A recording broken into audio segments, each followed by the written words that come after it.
Welcome to the Black Belt Husband Podcast. I'm your host, Quentin Hafner, licensed therapist, thought leading expert for men, and the creator of the Black Belt Husband system. This podcast exists for one reason: to train men to win in the one relationship that matters most, their marriage. If your relationship feels distant, if you're walking on eggshells, if nothing you've tried is working, you're not a failure, you just don't have the right blueprint.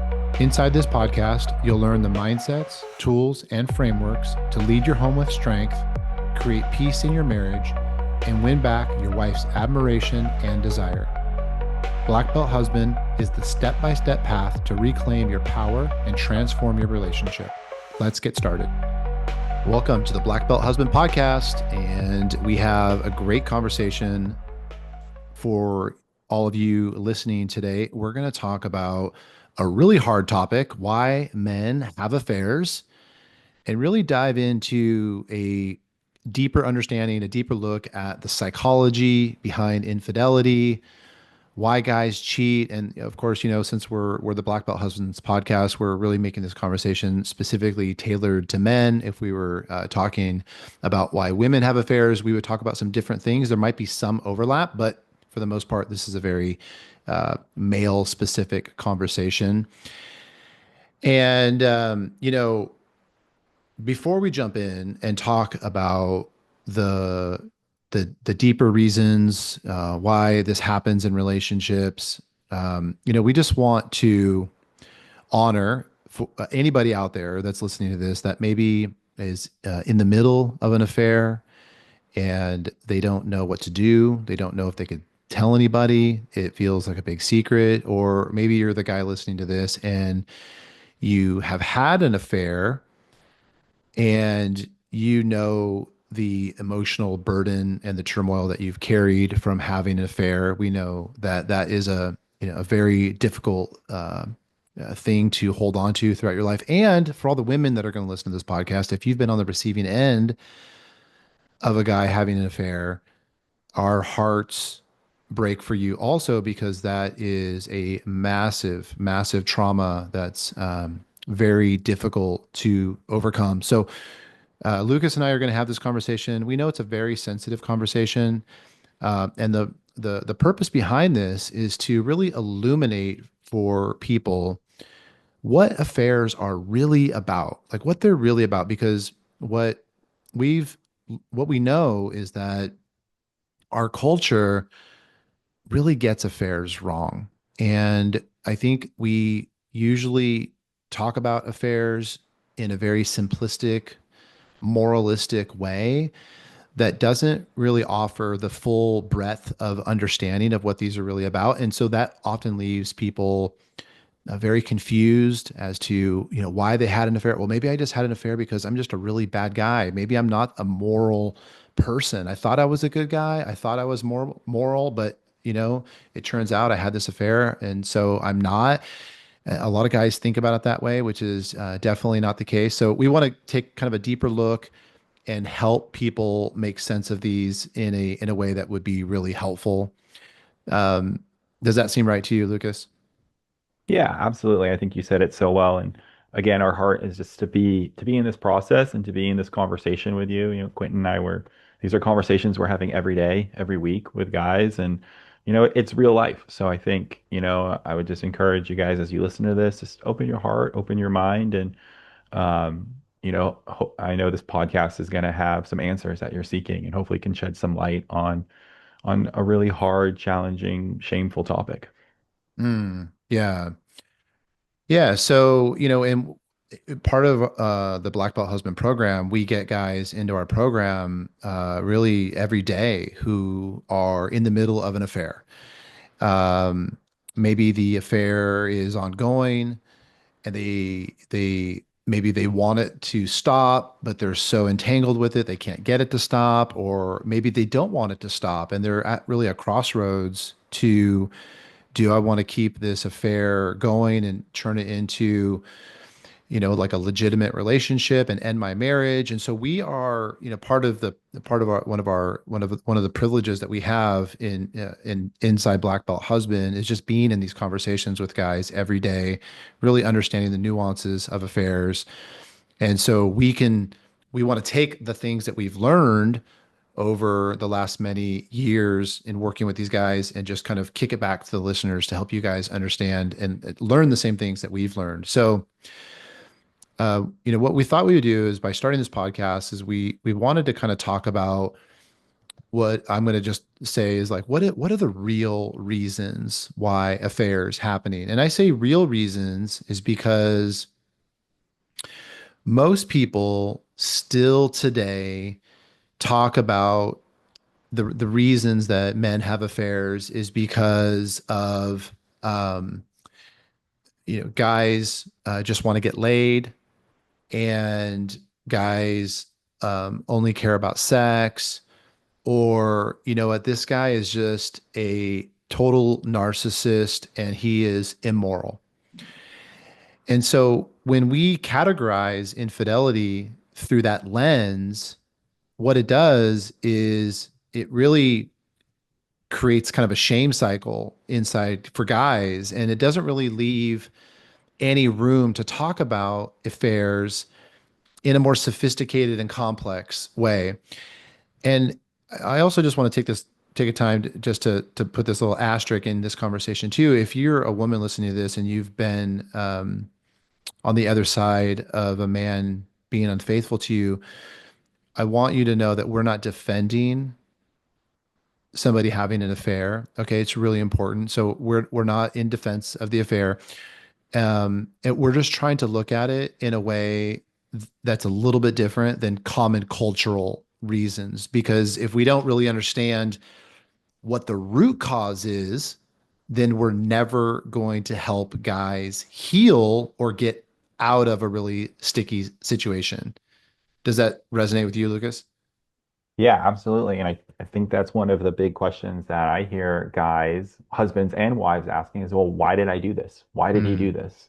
Why did she do this? And I think, just like you said, it doesn't justify anything, but just being able to create some understanding, maybe a little bit of empathy, it just sheds some light on some of those more deeper issues. So I think we should dive in and, yeah, follow along everyone because it's going to be really enlightening. Yeah. So the first place to start is just to help, just I want people to understand that infidelity is, believe it or not, it's never about sex. Mhm. And even though there's a sexual component to it, sometimes people talk about affairs being like, was it a physical affair or was it an emotional affair? And the way I like to say it is that all affairs are emotional affairs. And the sexual part might come down the road or it might not come down the road. But the reason a guy will have an affair is never initially about sex, ever, 100% of the time. It's always and only about trying to get certain emotional needs met from somebody else. And so, in that sense, all affairs are ultimately at their roots an emotional affair. And Lucas and I want to talk about what we've kind of coined as the five root causes of infidelity for guys. And so we'll kind of go through these five things and we'll kind of dissect them one by one to help understand, okay, well, what is the affair really? If it's not about sex, because that's the thing is our culture in explaining what happened from an affair standpoint, we like to make it about sex. Like, oh, you just wanted to get laid, or you can't keep your dick in your pants, or there's all these kind of like cliches to explain what happened. But the sexual part, and this is so important for people to understand, is that the sexual part is only kind of like in the aftermath of someone really seeking in an unhealthy way to get their emotional needs met. This is also important to understand too, because a lot of people kind of have this understanding that guys are not emotional creatures.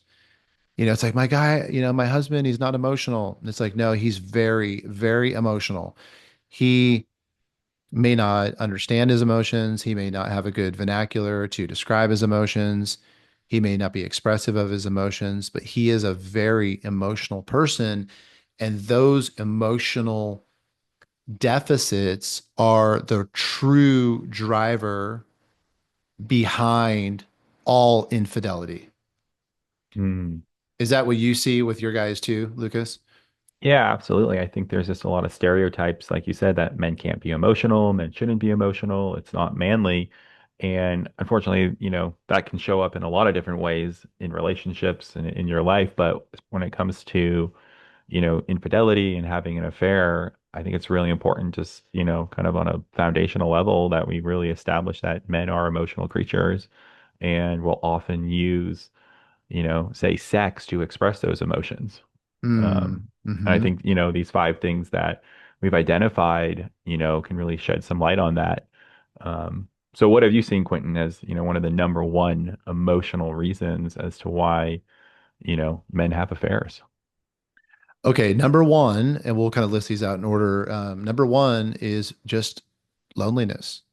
Mm. And it is a word that guys, really want to distance themselves from, no guy wants to own being lonely or identify being lonely. But hey, guys, here's the reality. At the end of the day, we are emotional creatures and we have feelings and we have emotions and we get lonely. And that's just part of life. Getting lonely is just part of the human experience. It's just like getting happy or getting angry or getting sad. We also get lonely. And what I've learned from almost 2 decades working with guys is that when guys get lonely, number one, they don't know they're lonely. They have no way to identify this concept of loneliness. And then number two, even if they did understand that they were lonely, they would never venture out to solve the loneliness problem in a relational or a healthy way. Like guys, some guys do, but most guys are not going to go to their wives and say, you know what? I just feel kind of lonely. Can I connect with you? And guys' inability to solve their emotional challenge of being lonely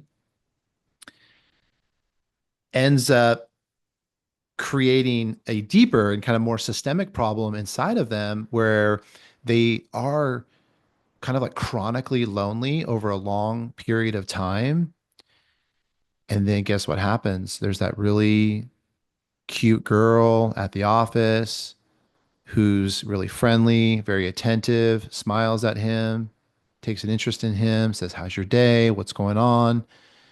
And then it's kind of like the fresh glass of water to the guy who feels like he's been in the desert for so long.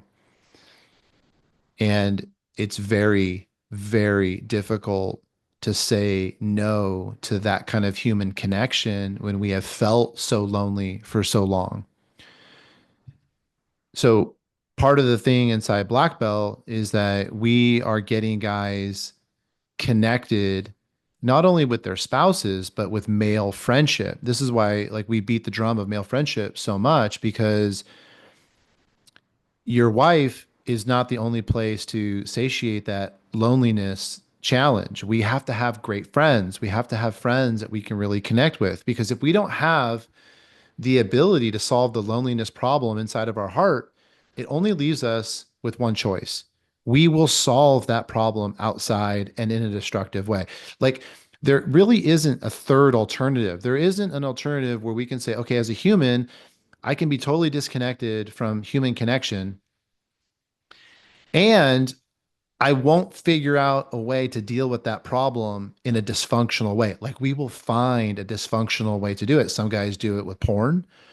Some guys do it with excessive alcohol consumption, but and then some guys do it with acting out relationally inside of an affair, and it all traces back to a loneliness problem inside of the guy. Does that make sense to you? Yeah, absolutely. I think it's so well said. You're hitting the nail on the head there.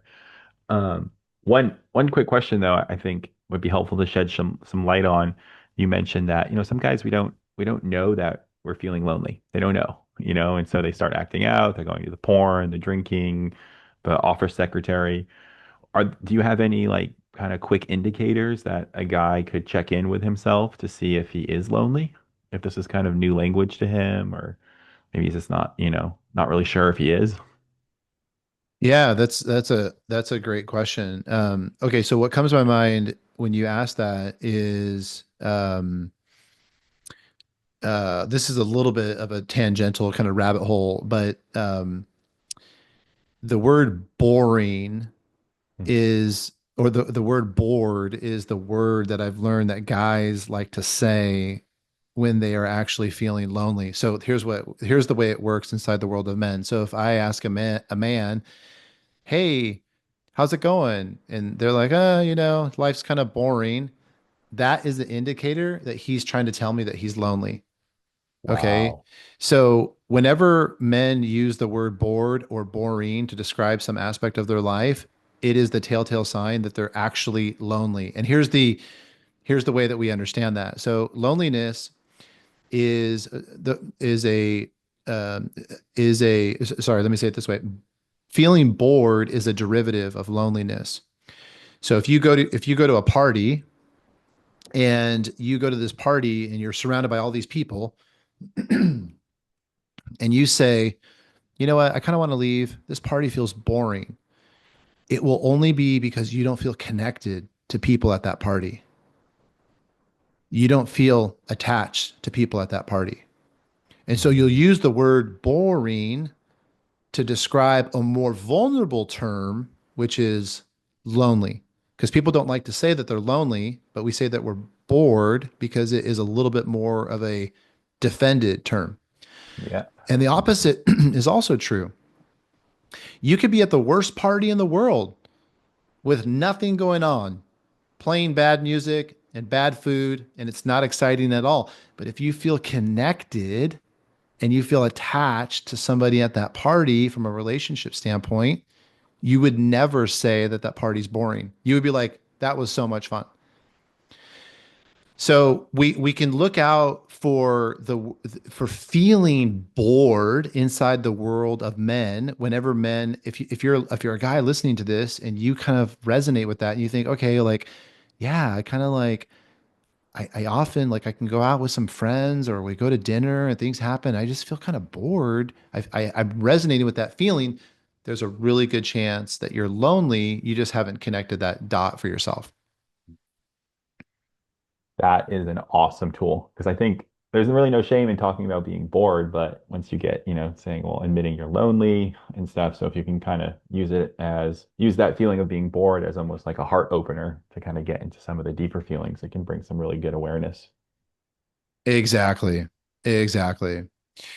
Okay, so let's move on to number two. Okay, so there's a little bit of overlap between one and two, but we'll offer a little bit of a distinction. So number one is loneliness. Number two is the way I like to say it is just emotional isolation. Emotional isolation. So when I think about loneliness, and this is why I kind of broke it out this way, when I think about loneliness, I think about it a little bit more specifically in the context of your relationship with your significant other. There's a lot of people that are living inside of a marriage that feel deeply, deeply alone. And if we feel deeply alone, there's a really good chance that we are at very high risk for having an affair. Mhm. Okay. Yeah. Number two, emotional isolation. I'm not thinking about it specifically in the terms of your relationship with your spouse. I'm thinking about it more in just overall in life. Like nobody really knows you. Nobody really knows how you're feeling. Nobody knows what's really going on for you. You don't talk about your emotions. Nobody knows what's really going on inside of your head. So you kind of live on this private island of kind of no man's land. Nobody really knows you. And you are also at very high risk for an affair.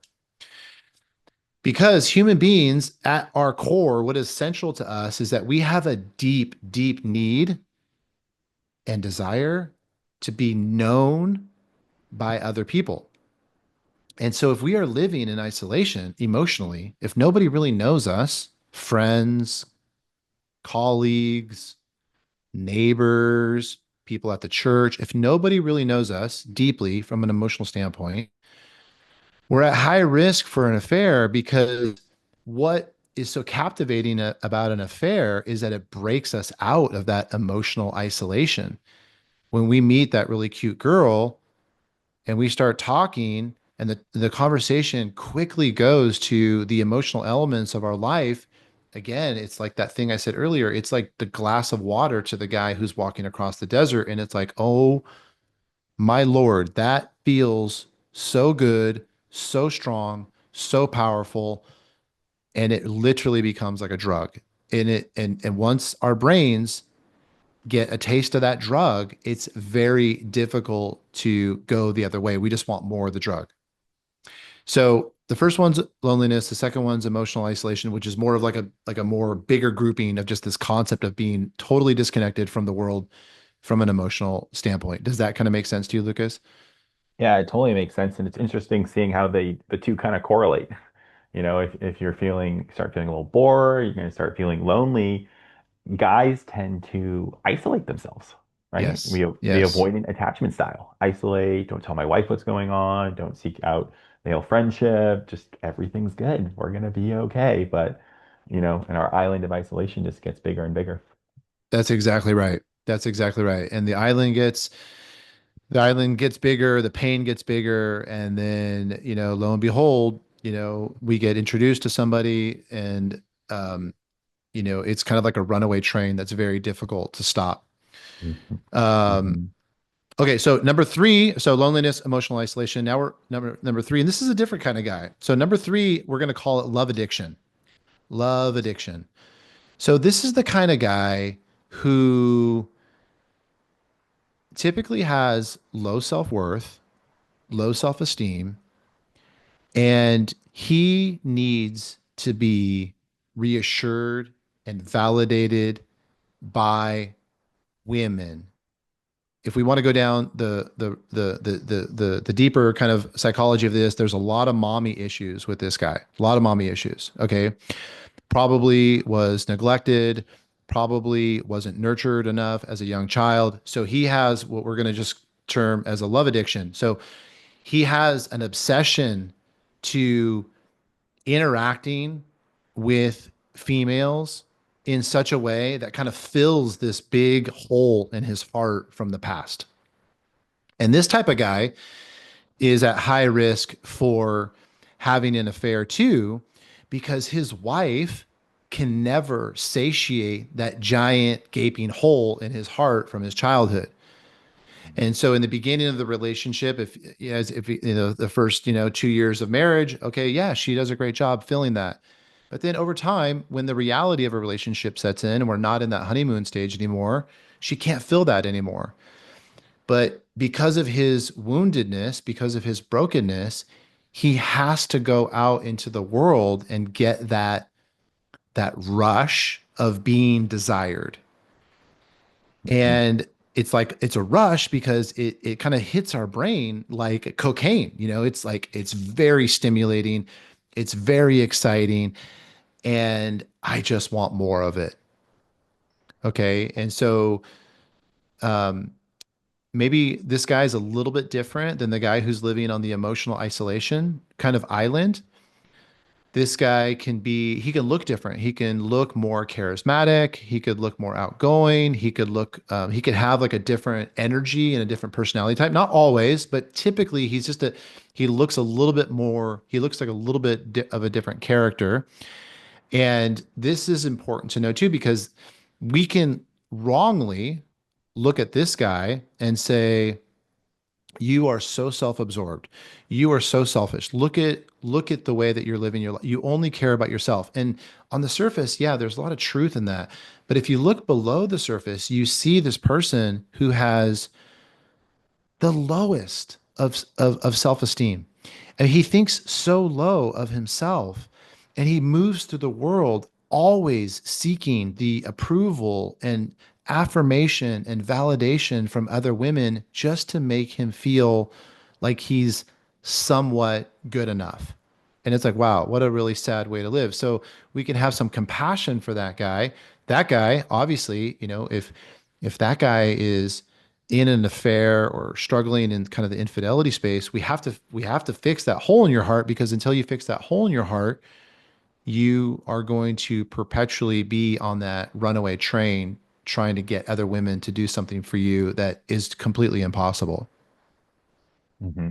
Absolutely. And usually this guy, he's having multiple affairs or multiple encounters with the same women, and they last a lot longer. And yeah, it's literally a runaway train, like you said. Exactly. And, you know, I also want to address something because there's a cliche that we talk about in society or in culture. We say, once a cheater, always a cheater. Is Mm. there truth to that? Well, there is truth to that, but let's explain why. So there's truth to it and there's not truth to it. So the reason that there's a lot of truth to that cliche is because the reasons that we're talking about for guys and infidelity right now, if guys don't address the root cause reason that led to them having an affair, they are almost statistically guaranteed to having another affair. Wow. Okay. Okay. Which kind of makes sense, right? Because it's like if we don't address the a root problem that caused that caused the thing in the first place, why would we think that it wasn't going to happen again? Of course it would happen again because the problem that caused it to happen is still there. Mhm. Once a Absolutely. cheater, always a cheater is not true if guys sort this stuff out, if they find healing around this, if they address the loneliness, the emotional isolation, the love addiction, the things that we're talking about, if they heal the parts of themselves that were at the root of compelling them to act this way, then that cliche becomes untrue because I've worked with a lot of guys who have gone through infidelity and they're completely different guys. I have zero worry or risk that they would ever cheat again. I also know a lot of other guys who don't do this work. And I think to myself, oh man, I feel really bad for the girl who signs up with you because I can predict with almost 100% certainty what's going to happen. Is she's going to be cheated on. Well, that's good news that the addiction can be healed and taken care of and addressed, and you don't have to stay stuck in it. But it's also kind of a sobering reality, similar to an alcohol addiction, that if you don't deal with it, it's not going to go away. Exactly. Exactly. And just to throw out one more statistic before we move on to number four, number five. In the world of infidelity, it is roughly 55% men and 45% women. Now, I like sharing that statistic because a lot of times we tend to think that cheating is mostly a male thing. In reality, it's a lot closer to 50-50 than people realize. There's a lot of women that cheat, but we're not here talking to women. So just kind of hold that information in the back of your mind as you kind of have conversations about cheating, just to make sure that we are speaking of it in kind of a non-judgmental way. Okay, number one, loneliness. Number two, emotional isolation. Number three, love addiction. Number four, the fourth reason that are the root cause of infidelity is what I like to call is suppressed emotion. Okay, suppressed emotion. So this is the kind of guy who bottles everything up, the sadness, the anger, the anxiety. He is the kind of guy who has never learned how to process emotion in a healthy way. So it's all bottled up. It's all inside of him. And then what happens is the affair becomes like a, a relief valve for his emotional life. It's like it's a way to kind of like pop the cork off of the champagne bottle in a way that feels really good. Okay, because this guy, he is carrying the burden of all of this unprocessed emotion and having an affair. What the affair does is it produces all this hormone reaction in his mind. He gets all the serotonin, the dopamine, all these really happy chemicals, and it basically has a way of dampening all of the difficult emotions that he's been bottling up for so long. So it kind of returns him to a place of like equilibrium from an emotional standpoint. If I was just going to say it in like layman's terms, he feels like shit most days, and then he's in the affair and it's like, "Oh my God, I feel so good. Why don't I ever feel this good?" So it's kind of like taking a drug. Okay. And so this guy, if he doesn't figure out how to deal with emotion in a healthy way, he's always going to be pursuing affairs because affairs offer him such a relief that he can't not have an affair. That's number four, the suppressed emotion guy. Absolutely. And it kind of ties back to number three. It becomes the addiction, and then your brain starts thinking that you need the release in order to feel satisfied again, and that's the affair is the avenue to get the suppressed emotion. When in reality, there's thousands of other healthy ways to deal with suppressed emotion. Yes, and we all, I mean, just remember, we all are going to go through life, and we're all going to struggle. We're all going to carry emotional difficulties, and we all like this isn't unique to anybody going through an affair. We all have to figure out how to process emotion in a way that's not destructive. And so, if other people can do it, we can do it too. Okay, so that's just our encouragement. If you don't know how to do it, it's okay. This is what we teach inside Black Belt. Okay, number five, the last emotional reason that is the root cause for men and infidelity is untreated depression in men. There are many guys, I'll say millions of guys in the United States today who have untreated depression. And they are unmotivated, they are irritable, they feel flat, they don't feel excited about anything in life right now. And and that sucks, right? Of course, we have a lot of compassion for that guy. And so that guy is living his life. He has untreated depression. He doesn't know he's depressed. He wouldn't really know how to put that word to it. He wouldn't put that label to it. Um, he probably would say something like, I just feel kind of blah, or I just feel kind of like I'm tired, or he might just say, if somebody asked him, how are you doing? He would just say, fine. The classic I'm fine answer is often, coming from that kind of a guy. And so what happens for that guy is that when somebody's struggling with depression, they are looking for a stimulant or an adrenaline rush to get them out of a depressive stupor. And there's a lot of ways to do that. People do take drugs to do that. People race cars to do that. People do, risky behaviors but there's also lots of healthy ways to do it too. So I'm not just saying that we have to do something crazy and unhealthy, but this idea that when our mood gets really low, we, without even thinking about it, look for ways to lift our mood up, to stimulate our mood. And the best way that humans know how to stimulate their moods is to do things that produce a lot of adrenaline. And there's nothing that produces more adrenaline than being in the middle of in the middle of an active affair. And so what it does for guys is it alleviates their depression.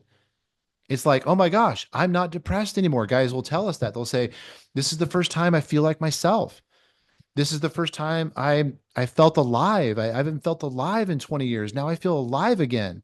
And they're describing this process of being in this really deep kind of pit of life. And then the affair just jumps them right out of their depressive period with that stimulating adrenaline rush. But here's what happens. Here's the end of the story that they can't forecast yet. The adrenaline rush that the affair offers is going to come to an end because that exciting feeling inside of all relationships eventually comes to an end. And then what happens? We're going back down into the depression again. And then what guys do, if they don't heal the depression, we have to find another affair partner to bounce us out of that state again. And so we're in this kind of like yo-yo, kind of ping-ponging, trying to um, get out of this depression, but we're trying to get out of the depression in a super unhealthy way. Does that make sense to you?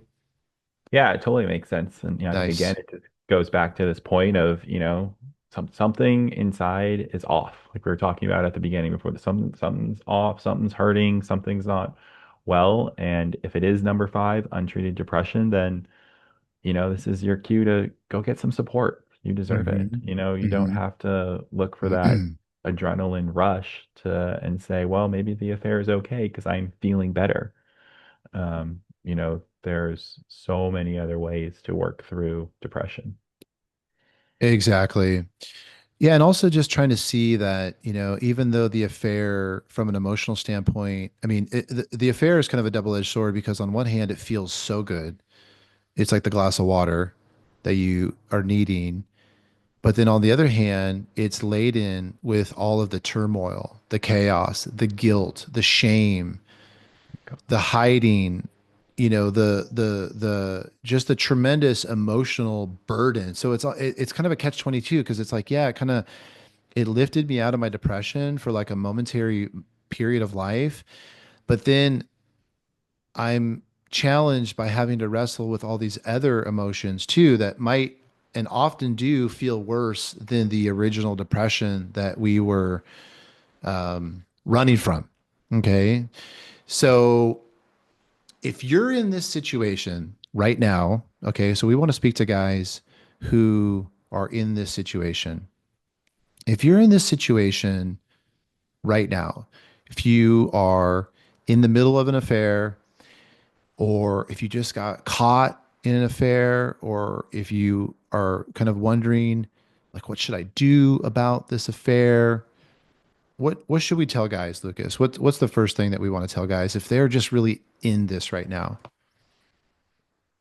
Well, the first thing I would usually tell someone is, you need to take some space to really reflect and bring self-awareness to what's going on.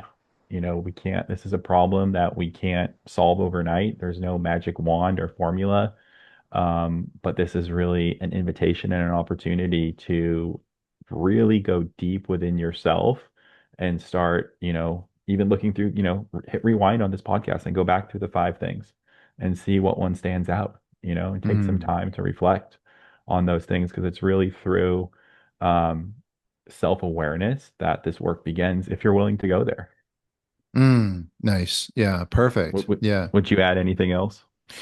Yeah, I mean, I would really just echo what you said, and then maybe, where I would really want to go is really just helping guys understand that this is not a moral problem, and that being able to see it more deeply through this emotional lens, or this lens of deeper emotional understanding. Because if when I work with guys that are having an affair, what they genuinely feel very bad about it. Okay, so they feel tremendous amount of guilt and shame, almost, sometimes to the point where they feel suicidal. They just feel like the biggest pieces of shit. And what I tell them if they're in that space mentally, if I say, okay, so let's just say for fun, this is a moral problem. Let's just say for conversation's sake, this is a moral problem. And so, okay, so now what I'll do is I'll say, okay, you're a moral failure.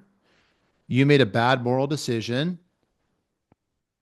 Then okay, then it's like, right, we're good. Let's just wash our hands of it. Like, can we just move on? Right? We can move on, right?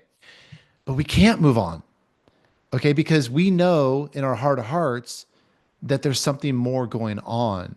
And so when we chalk it up to this moral failure, the reason I don't let my guys do that is because it forecloses on the opportunity to really understand what the hell's going on. If we just say, "Oh, I'm a screw up. I screwed up. I'm a moral failure. I need to repent. I need to go to church. I need, well, you do need to repent and you do need to go to church, but that's not the point."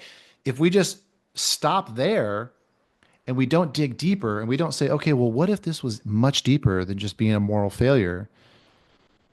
The reason we have to do that is because if you don't do that work, you're just going to repeat this cycle. And I don't want people to repeat this cycle. I mean, as traumatic and devastating as affairs can be, they can also be this incredible catalyst in life for rebirth, for a new path, for learning about ourselves, for turning over a totally new stone. And so that's why it's like in some ways the affair can be such a beautiful thing. And I've worked with couples over the years who have navigated infidelity and they've transformed their relationship, and they'll look back and they'll say, I mean, they would never say this in the beginning because they were in too much pain, but looking back, they'll say this was the best thing that ever happened to us because they went on this journey and they started looking at these deeper reasons and seeing kind of what was going on, what was, below the surface. So don't look at it through a moral lens. I mean, because number one, you're just going to beat yourself up and that's not going to do you any good. You have to start looking at it a little bit deeper. You have to start looking at it as what is really going on from an emotional standpoint, because that's where all the gold is. That's where you're going to find out all of the, um, just all of the really important answers to solving this dilemma wherever you're at on the life cycle of it. Yeah, absolutely. And I think being able to do that without a ton of pressure, it's just it's giving yourself that space, and maybe you have to have some conversations with your wife, send us a DM or an email. We'd love to support you in that, but giving yourself space so you can start to allowing what's buried within you, to start coming up. You're going to feel torn. You're going to feel guilt and shame and, maybe some of those other reasons if you feel like it's helping you get out of your depression, etc. But it's really important, like Quentin said, to you have the opportunity to use probably the hardest thing your marriage will ever go through to rebirth not only yourself, but your relationship with your wife. And we see that time and time again, right? Yeah, absolutely. Absolutely. And, before we sign off, I just wanted to kind of connect this back to the black belt husband system too, because this conversation about infidelity, it's really a subcategory of pillar number 5 in our system, which reads, fill your own cup first so you can give it away. So what I want guys to hear, okay, this is so important. The reason any guy is going to ever find himself in an affair is because he didn't fill his own cup. And maybe he didn't know how to fill his own cup from an emotional standpoint. He didn't take good care of himself. He became a martyr. He didn't know how to get his emotional needs met. He sacrificed himself. He kind of died on his own cross, if you will. But as humans, we can't live that way. We have to know how to fill our own cup up.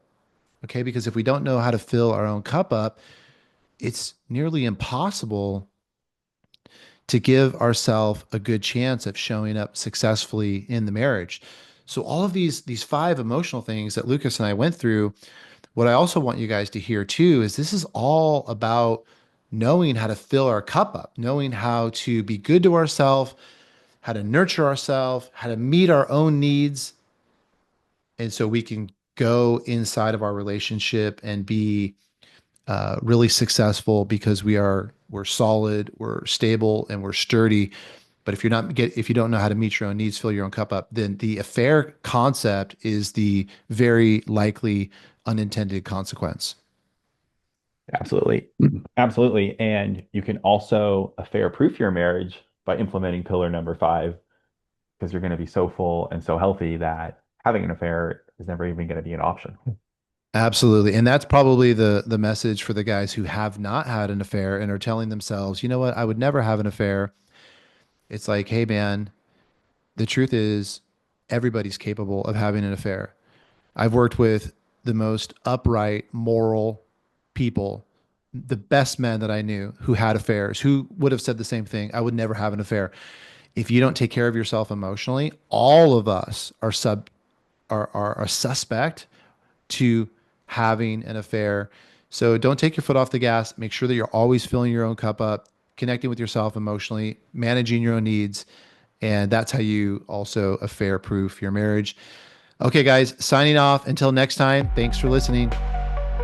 Thanks, guys. See ya. Thanks for tuning in to the Black Belt Husband podcast. If today's episode gave you a new insight or a challenge to raise your standard, do me a favor, subscribe, leave a review, and share it with another man who's ready to lead stronger at home. Your marriage doesn't change by accident. It changes because you show up leading different. Keep going, and I'll see you inside the next episode.